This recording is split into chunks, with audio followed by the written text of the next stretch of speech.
Сегодня в Цинчуринском театре премьера исторической драмы по пьесе Мадины Маликовой «Последняя легенда». Спектакль рассказывает о событиях 16-го столетия, страстях и интригах Казанского ханства. Тайны заговоров вокруг бесстрашной царицы Сюмбике, о которой по сей день ходит немало легенд. Кстати, это первое обращение на татарстанской сцене к образу-символу. В постановке Рашида Загидуллина собран ансамбль актеров нескольких поколений, а ее жанр режиссер определяет как исторический детектив.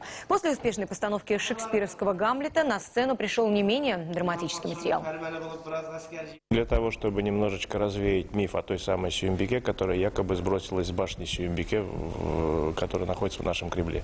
Этого ничего с этой царицей, с этой женщиной не произошло. Это историческая личность, которая сама по себе интересна своей многогранностью и многозначностью. Она очень много сделала в свое время для татарской истории.